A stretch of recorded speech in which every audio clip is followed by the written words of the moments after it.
Hi. Welcome to Harmony Reads, episode 8. Wow, it's going fast. Yeah, it is. We're reading a lot of books. Yeah, you guys have piles of books. Piles and piles. I'm almost done I'm almost done the book that I was reading. But anyway, so welcome to Harmony Reads. And it's the gals from the Fleece and Harmony podcast that are reading. And this week we have new books that have been started, and we're going to recap on other books. We have to remember to recap. Okay. Because, it's a bit of a space sometimes. I was telling you it's hard. If I go home and finish the book like a couple days from now, it only airs a week from, anyway, it gets complicated. I've started something new, I kind of forget, so we'll try to recap. Yes, and I'm going to have that same problem because I have this much left of my sweet Française, so I'm probably forget, and I actually don't know what I'm going to read next. I'm going to discuss something during this segment because I'm sure that Simone will have an opinion about it, but and I'm pretty sure she probably read this book, but I don't know if I can embark. But anyway, let's start with, who wants to go first? I was just going to say, I have the complete opposite problem right now. You have too many books I actually have 2 books that I have bought at full price and have not read. This does not usually happen in my home or my life. If I buy something, especially at full price, I usually read it right away. Right. But I'm finding myself almost trying to savor them. I keep sticking things in front of them because I just I don't want them to be over. Okay. And I don't even know if they're good books yet. Okay. Anyway. I heard a really great quote by Tim Ferriss, I think it was, and he said that when we buy books, we think we're buying the time to read them. And I'm I'm guilty of that sometimes. That's a good quote. One. Yeah. So I think we have a little bit of cleaning up to do first because we got a comment from somebody that was a little bit distressed that we talked about Miss Marple ad nauseum, and then we never mentioned the fact that she knit. But we did talk about the fact when I first started reading her novel, we did talk about yes, of course, Miss Marple and her pink worsted. Yes, exactly. That's what I answered in the comment. We even said she knits with pink worsted. So yes, we know, and it's I now that we're reading and we're knitting. You actually notice knitting quite a lot in. Even the shows that were I also did the whole Miss Marple series, and but now I'm seeing people knitting everywhere. So not even just them knitting, but I'll notice their knitwear. Where before, exactly. I don't think I cared. Series has right. My goodness. Yeah, nice.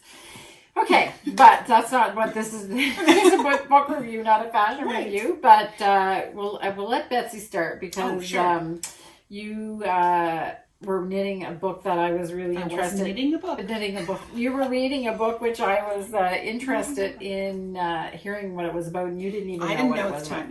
Yeah. So last week I had started The Tiger's Wife by Obreht, I'm going to say. Yeah. So I I didn't know even kind of what style it was going to be. I have since deduced that it is written in a memoir style. Okay. But it is in fact fiction. And it's a combination of fact and folklore. Oh, okay. So there are things in here that she refers to and talks about in events that actually took place, but then there's also completely made up things. So what I find myself thinking when I'm reading it is, how did she come up with it? It's not something that I would walk around thinking about every day, but she does a really good job of it. So I also appreciate, because there's a few elements I've had to look up. For example, 2 nights ago when I was reading, I'm kind of jumping all over. I should explain. So the main theme of the story is about her grandfather who's passed away. And she is sharing with us stories that he shared with her as a young girl. So as she's processing her grandfather's death and the grief, she's remembering stories he shared with her from his childhood. Okay. And then what those end up almost being stories within the story, because they're the stories of the characters that he grew up in his community and his neighborhood around him. And they're really like kind of unique characters in just how they did life and what happened to them. And that's where the bit of folklore comes in. So one of them, which again, I think they address quite quickly and up front, he talks about is the Deathless Man. The Deathless Man. The Deathless Man. That's all I'll say about it. So that's a character that happens a couple of times. There's a fellow who had big dreams and they don't work out quite the way he wanted. And so then by the time the grandfather as a young boy meets him, you meet the man that is the result of unattained dreams. Okay. And then another character is... oh my goodness, I'm forgetting the word. A taxidermist. Oh, okay. And you find out how he ended up being a taxidermist and the stories that led that. So it's these interesting kind of all over the place stories. Also with a little bit of the thread of the girl herself in quote unquote modern times. Okay.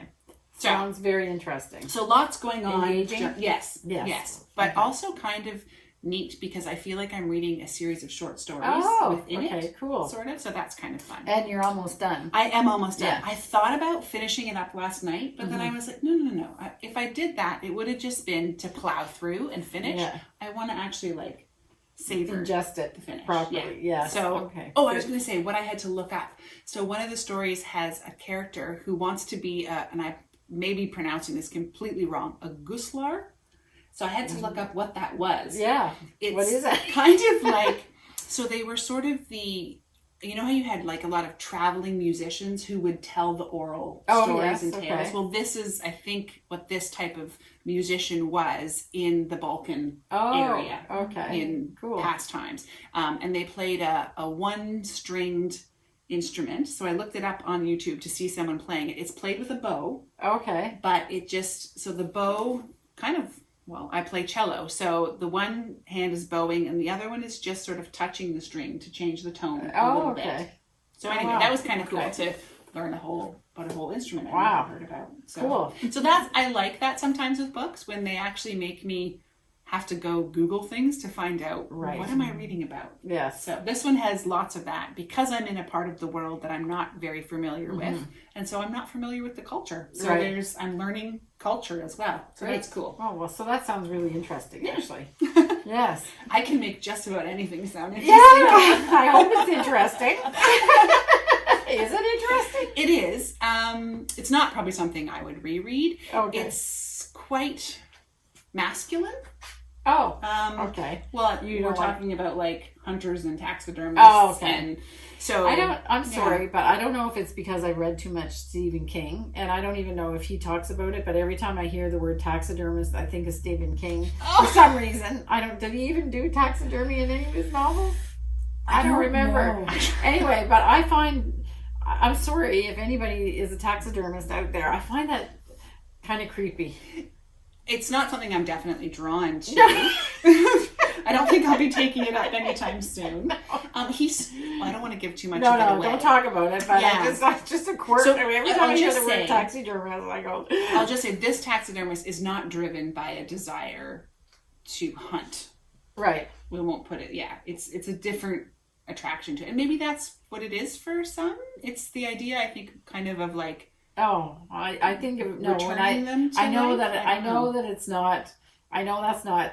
I'm not trying to make a stereotype, but I always picture people in dark basements picking up roadkill. Okay. Well, that's not what he's doing. Okay. So we won't get more into it. And I'm sure that there's a whole art to it. Yeah. There is probably you're being awfully quiet. Do you do it?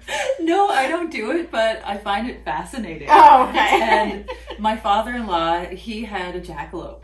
Oh, okay. I don't know what a jackalope is. It's a jackrabbit with antlers. Yes. But taxidermy. He didn't make it himself, together. But okay.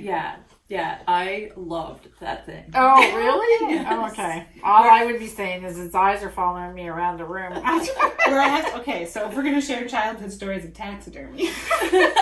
that's where this is going. I don't have a great memory of like early years in my childhood, but I know somewhere around 3, because I know where my parents were living. We went to my mom's friend's house to have tea, and they had a moose head on the wall. And I remember like looking at it and being a bit freaked out. And I remember wanting to go outside, and my mom was like, I'm trying to have tea. Like, why do you keep wanting to go outside? And I'm bugging her. She just wants me to play quietly in the corner. And in the end, what it was is I wanted to go see the other half of the moose. Oh no! Because I thought his head was through the wall. Oh, so I was sure if we went outside, the rest of the moose would be there. Oh no! Who are you? So anyway, that was my introduction to taxidermy. I think part of it too is that even though I'm saying like it's roadkill or whatever, like if they do roadkill, that's usually the creepy ones that are picking up. I don't know, but it's I think about the animal. Yeah. Like I'm not a big. I don't know. Yeah. Well, I think like the trophy part of it is bothers me. Okay. I mean, I'm not a vegetarian or anything, but I don't. People have to hunt for food in places and stuff like that, but just the magnificent animals as a trophy is really not your bugs thing. me. Yeah. No, yeah. So again, I won't give away his story, but it's not all. It doesn't start that way. Yeah. Oh, okay. Okay. So anyway, I don't know how it's Simone's still not saying very much. Well, all this talk about taxidermy makes me think of the Roald Dahl story, The Landlady. It's a short story. Oh, you got to look it up. If you're looking for a creepy Halloween type story, look up The Landlady by Roald Dahl, because there's taxidermy in it, and it's really weird. Okay. I do like his stuff though, because his stuff is weird. It's not for children. It's not horrific though. It's not for children. Oh, it's not for children. No, it's not for children. Right. So we won't go with that one. Yeah. Maybe I just haven't run across all of his stuff yet. I'm thinking like Charlie and the Chocolate Factory. And, and something about Henry Sugar. A story. Anyway. Yeah. All right, Simone. Yes. Switching gears a little bit. I do have another one. But we'll come back to you this one because I want to talk about that. Sure. I didn't. When we talked about this yesterday, I wasn't sure what it was, but now that I've seen the cover, I want to talk about it. Okay. So, what should I talk about first? My finished book, or So you should, because you finished my Poison. Well, yes. So I finished the Poisonwood Bible, and it finished pretty well as I had expected it to. Okay. It's hard to do recaps without giving the story away. So would you read it again? Yes. Because you're a rereader. Yeah. I really enjoyed it. And in fact, once I finished it, I gave it over to Kirby again. Okay. Like, now you can read it. Okay. Because I'm done. And he's really enjoying it too. Okay. And it did the same thing to him that it did to me, where, we wanted to learn more about the Congo and the history. And we've, done a little bit of side reading about that too. So it's amazing how it just kind of sends you on these little tendrils of knowledge. Okay. Yeah. And there was despicable people in it? Yes. Yeah. And he was despicable right to the end. Oh, okay. Yeah. No redeeming. No. Okay. And when you find out his whole story, you're like, not surprised. Okay. Oh, okay. Yeah. Okay. Yeah. All right, so it doesn't sound, again, engaging and very well written, right? It was. Because it's by Barbara Kingsolver. Yeah. So the writing is right up there. Yeah. Yeah, okay. And I mean, I will say that it does bounce around a lot, because there are technically 5 female main characters. And it tells portions of the story from their point of view. And it just kind of shifts. So it does bounce a little bit, but there's a common thread all the way through. So same story, just different point of view. Yeah. Okay, I like that too. And their experiences as they go through Africa. Oh, okay. That's an interesting. I like that when that happens. Yeah, me too. Okay, so I'm going to go next because I'm almost finished my book, but I want to tie up a few loose ends that I talked about in the last one, and then we'll do a round 2. Sure. Yeah, because I don't have another one. But so I literally have 15 or 20 pages left to read in Sweet Française by Irène Nėmirovsky. I'm trying to remember her name, but it's down here. The title is down here. Nėmirovsky, I think, is the way you pronounce her last name. So when we last met, we were talking about the fact that it was all these different stories and they were all going to come together. And just a little bit of a history about this book. So this book was written by Irène during World War II. And she was a Jewish woman that was actually arrested and sent to Auschwitz, and she died there. And her book was written in this tiny, tiny script, and it was found. And then they published it 65 years after she died. So she didn't actually finish the book, I think, because now that I'm reading it, I think that there would have been things that she may have done differently, because it starts out with the exodus out of Paris during World War II. And you meet all of these people on the road out of Paris, and all the classes are coming together, and you see some people in the trauma rise to the top and some people sink to the bottom, and how they all interact. So I thought, and every chapter was for like a different family, and then it would go through, there's like 4 or 5 families, and then it would start again and you pick it up. I was finding it a little bit hard to follow because I was reading like 1 or 2 chapters at a time and not more than that. So by the time it was a little bit hard to follow, but very well written. Okay. And then I thought it was going to be some kind of big thing happen with all of these families, that it was going to be tied together. So unless it's going to happen in the last 20 pages, that's actually not what happened. Oh. So, but it feels to me a little bit like she then went down a road with a smaller group of people, and that's what the ending of the book is about. Might be about. Okay. So it's a little bit, it's extremely well written, and the story is good, and the story was great when they were leaving. Like the way that she told the story was good. So it's not that it's a bad book, it's just a little bit odd the way that you had all of these families, and I thought it was going in one direction and it went in a completely different direction. Because it wasn't necessarily fictional. Yeah, well, it's fictional, but based on things that were happening. Yeah. And I think you were right, because in the last episode you were talking about when it's something that's just real life, then it doesn't go in a straight line. No. Yeah. So, and I think I've come to, I read quite a lot of books, but I've never really actually had to think about them afterwards. And because we're doing this, I have to think about it. So what I'm discovering is that it's kind of like how our lives are today, where everything is like instant gratification, and it has to be like high energy and high drama. And if it's not that we're bored. But that's not what life is really like. And it's not, if you're telling a story, especially a story when there wouldn't have been a need for any more sensationalism than what was actually happening around, that was pretty like dramatic enough. Yeah. So I was thinking about that, is how your expectation is that, it has to be like super high energy or whatever, but that's not really, and I'm enjoying the fact that it's not that. Okay. Yeah, but I think it's a little bit of my influence of everything on demand and quick and high energy or whatever is tainted what I was expecting from books. Okay, well then it kind of leads interestingly into the next one I chose. Oh yeah? So I really like memoirs. Right. Memoirs are not necessarily high-paced, because not all of them are written by people who had any big dramatic events happen in their life. Right. So I started this one, Solitude, Connection, The Writing Life, and a Dog Called Fig. Right.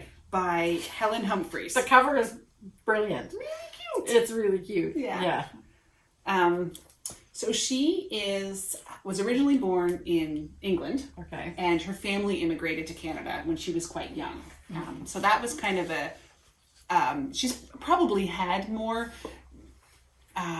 life-changing things in her life happen, but what she chooses to share aren't necessarily these big life-changing moments. Right. Beyond the fact that her family immigrated to Canada, and she slips in the death of a sibling at one point, but it's mostly the story of her everyday life with her dogs. Oh, and nice. Just their walks that they take and the observations she has while they're out and the connection she makes to her life as a novelist and a writer and kind of what her dogs teach her. So it's a gentle book. It's a gentle book. And I needed that. Yeah. I actually was seeking out either gentle or I was looking for humor.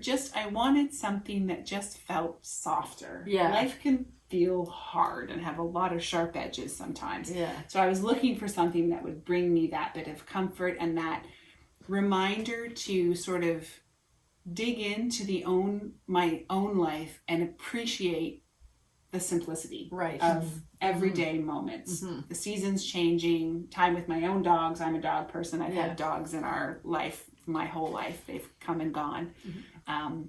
So that's kind of what I'm enjoying about this one. So it really is almost like you're just walking with her through her thoughts. So sometimes it feels a bit jumpy, but it's because it's just her pontification on life and what's happened to her in everyday, normal, sort of the ups and downs of life.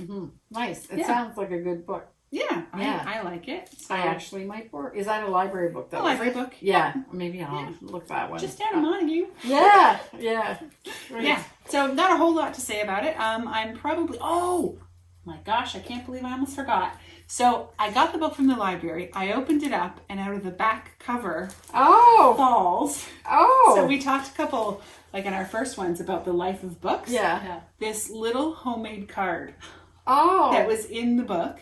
I will read the card. I will not read the names just in case we have any locals, but it's, I'll just make up a new name. Dearest Carol, happy birthday to a Scottish lass of 80. Oh. So near and dear to our hearts. May your day be a special one, and the coming years of your life be filled with peace, love, contentment, excellent health, and unbridled, boundless happiness. Oh. Your friends forever. And then signed. And I just thought that was just so cute. Yeah. So wow. Cute and also kind of like going with this. That book has a life. It has a life. It's been somewhere. It was read by someone not too long after their birthday, their 80th birthday. Yeah. So anyway, that was fun. Nice. So I'm just using that as the bookmark. Yeah. Oh, good. Nice. Great. I also have an uncommon bookmark. What is it? Stamps. Ooh, yeah, that's fun. I got a package in the mail, and I really love the stamps, so I just cut it in bookmark form. Those are really cute. Yeah. We need to take like a close-up picture of those. Yeah. What is it? There's walruses and deer and a butterfly. Oh. Yeah. Yeah. Nice. Very fun. Cool. So, unlike your book, this one is filled with violence. I am reading The Girl with the Dragon Tattoo by Stieg Larrson. Right. And I was looking for just a really easy read, something I didn't have to think about too much. Well, you knew what the story was about. Yes. Okay. And I watched the movies too. Yeah. I don't like the American I saw the movie somewhere along the way, but I'm not remembering. Yeah. Is it Norway or Sweden? Sweden. The Swedish one is actually better. So much better. Yeah. Okay. Yeah. They are. I agree. Yeah. Note taken. But it's it's full of intrigue and mystery. Okay. And chasing around and violence, computer hacking, like you name it, it's all in there. Yeah. Okay. Yeah. So With a great heroine though. Yeah. So what time era? Like 90s? Yeah. Okay. Yeah, around there. Yeah. So it's about the basic premise, I guess, is that, there's a girl who works in an intelligence field kind of deal, and she's not what you would typically expect physically. So she's very brilliant, but she does not look the part. Yeah. And she gets sucked into a mystery of sorts and ends up crossing paths with a disgraced journalist.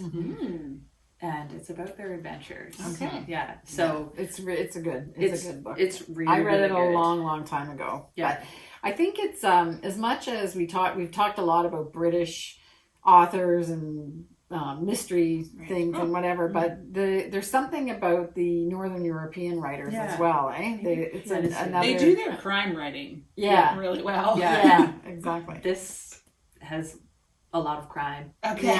Yeah. So it's action and suspense, and I haven't read a ton because I've been reading a couple other books too, but whenever I sit down, I don't really want to do anything else. Oh, I just want to keep reading. Turner. Yeah. So And you it's have very to easy pick your read. timing. Yeah. So it's not the kind of book that you get up in the morning and read with your coffee, because then you're not getting anything done. Yeah. Oh, okay. Yeah. I thought maybe because you're getting all like riled up.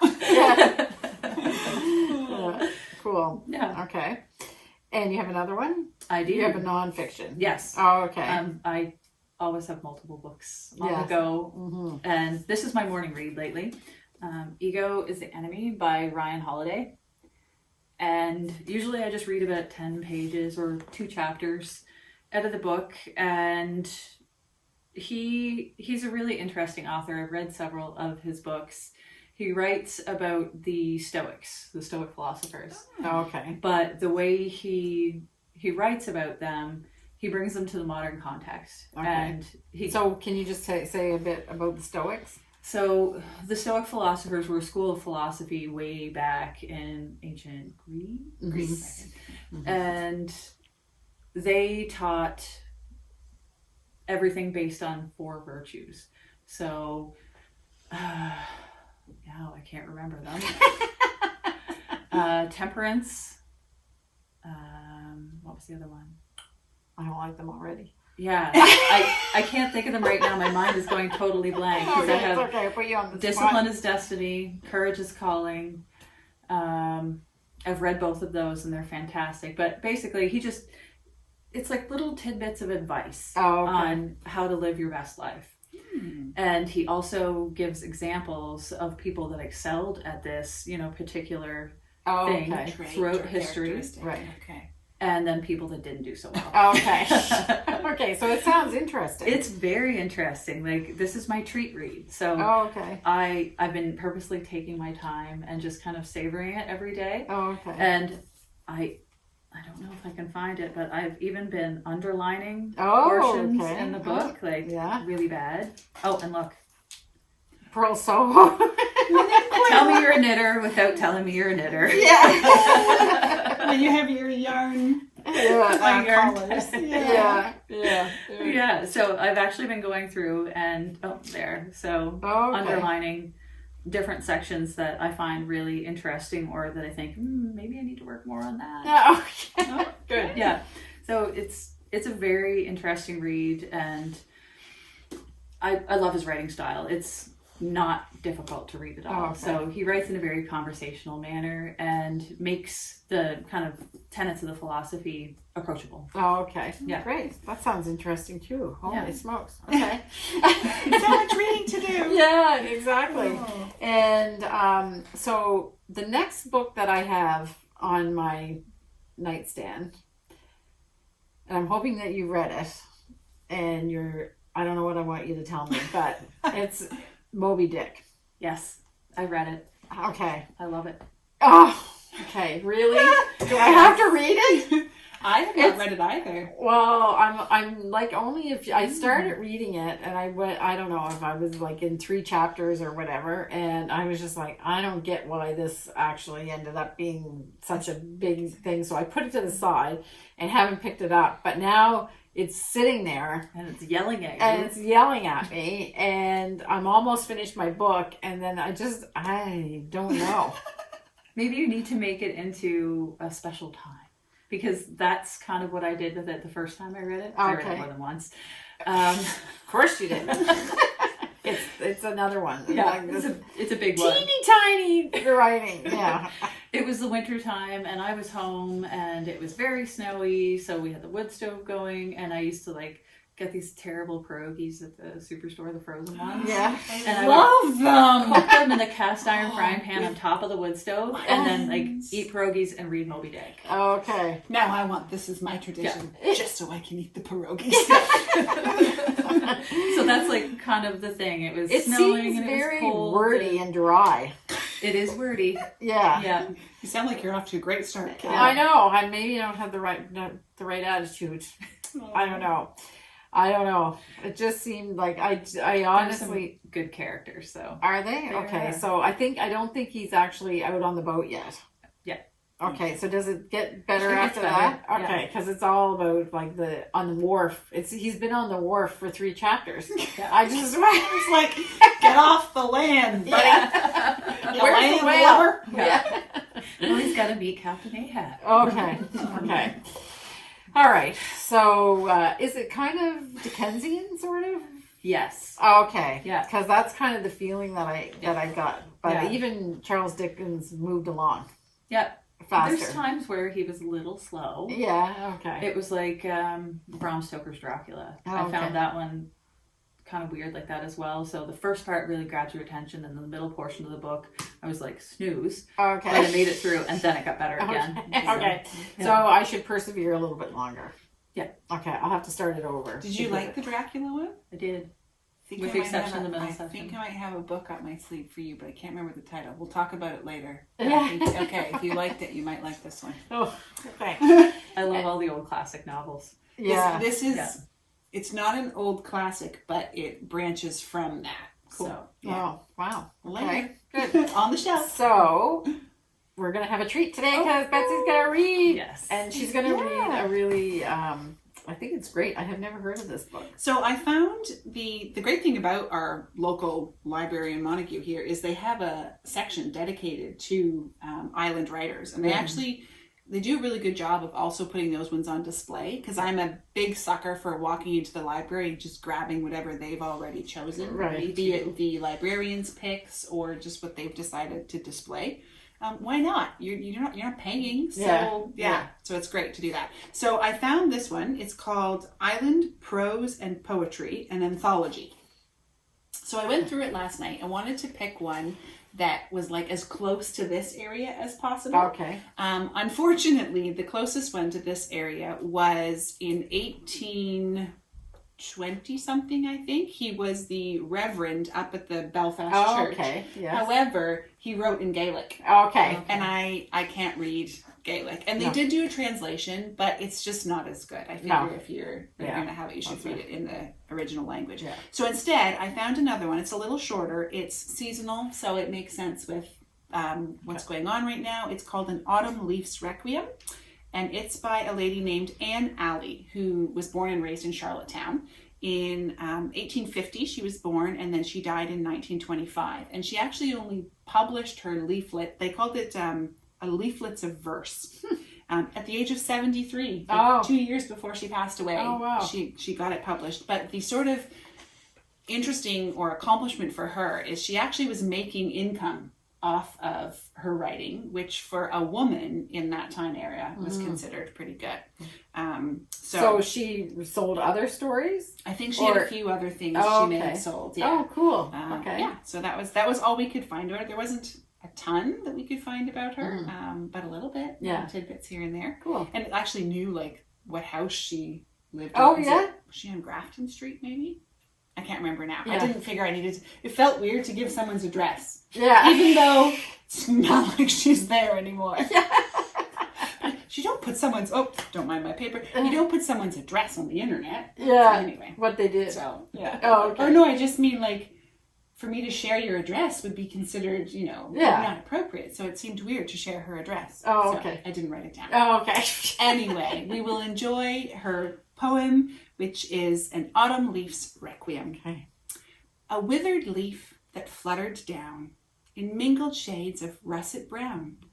Its requiem sang, which seemed to say, I die with life's short summer day. In spring, I bursted forth to bloom, my mantle dress of vivid green. I flirted with the winds at noon and toned the sunset's golden sheen. I held high revel with the stars and watched the moonbeam's slanting ray. A midnight tryst I had with Mars, nor rested till the break of day. When life was at its zenith of joy, and when the gentle breezes blew, I dressed me as a maiden coy, in robe of gold and crimson hue. but autumn winds have chilled my breath, and faded is my garment gray. A withered leaf I pay the test, and sinking to the earth decay. Ooh. That's Nice. a good one. Yeah, that is good. Yeah, it struck me because we were chatting the other day that we've actually had kind of a prolonged autumn because it's been so warm. And I was saying the leaves seem to be going just straight from green to brown, not holding Kim responsible, but kind of being like, you promised nice autumns here. Yeah. Like, what's going on? Just sort of, do you have an explanation? And you actually did as to why that was happening. So you explained that we weren't getting cold enough nights. Yeah, I talk about it in the introduction today awesome. too. Yeah. So I was thinking, much like in the spring, you need the cold nights and the warm days for the sap to flow. Maple syrup. It happens in reverse in the fall. Yeah, so, exactly. Yeah. So, and we were laughing. I think it was you and I were talking because a customer came in and said, she was a leaf peeper, obviously. She said, I don't see any color. I thought there was color around. I was like, I felt like I was saying, I'm sorry. I love that Kim gets held responsible. There's a lot of color coming from the harbor to the river. Yeah, it's starting now, there, but it's late. Yeah, it is about 2 weeks late. Somebody said. Yeah, told me. Yeah, well, I was getting worried by Halloween. Yeah, I was getting worried we weren't going to get it at all, and they were just going to drop off yellow. But with the arrival of the frost now, it means the night's been cold enough. So I think it's just going to happen fast. We're only going to get like a short week of it. Yeah. Anyway, that's lovely, Betsy. Thank you. Yes, love listening to you read. I know. I actually had this moment. Maybe I shouldn't put this out in the universe. I have to be careful when I do these things. Where I was like, I want to have, and maybe this is the nerdiest party ever, but people to come over, eat cheese, crackers, really good food, do a jigsaw puzzle, and have people take turns reading live.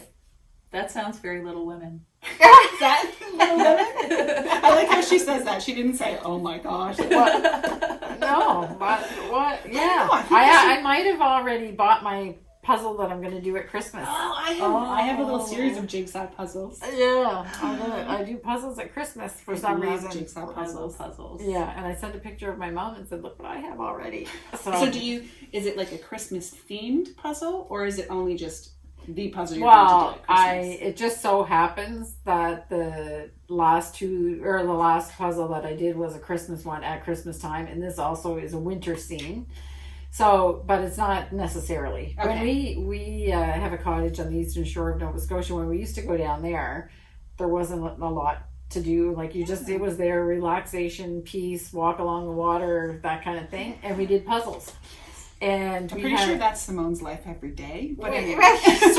serene, walk along the water. Her wood stove, her books, her knitting. This is how I imagine your life anyway.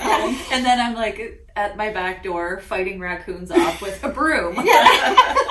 Which was yesterday. Oh no. Yeah, they can be nasty. Yeah, these are adolescents and they're just curious and they want in the house. Oh no. Yeah, you don't want that. No. Sorry, I interrupted you. Yeah, that's okay. Anyway, so we had a stack of puzzles there, and we take them apart, and then we would do them again to like after like invitation or whatever. You can totally repeat puzzles with our tea. I did actually break down, and I like to drink tea after I come in from the shop, and I got sent a sample of a tea that I used to love when I used to buy it all the time when I lived in Vancouver. It's the Kusmi tea. And most of their teas are based on Earl Grey, which is my favorite, and they're really, really good quality loose teas. And I treat it myself. I said, why am I not just buying those teas and have it? So I looked on the internet, and they ship everywhere. Oh, nice. So I now treat it myself for that, and I get under my wool throw and I do my knitting, or I have my book and I'm having my tea, and I even bought a little special clear glass teapot I'm making a little space. I like that you would buy a clear glass one. I would totally have been on the search for like the floweriest. Oh no, I like that most China Victorian. Yeah, I like Speaking that of too. Victorian, I have a Charles Dickens teapot. It's Oliver Twist. Oh. When he and the Artful Dodger are out in the course street. you do. Oh, okay. Oh, okay. So I think that's it for this should we stop? Yeah, we should stop. So I hope you enjoyed this episode of Harmony Reads, and we'll see you the next time in 2 weeks. Yeah. Bye.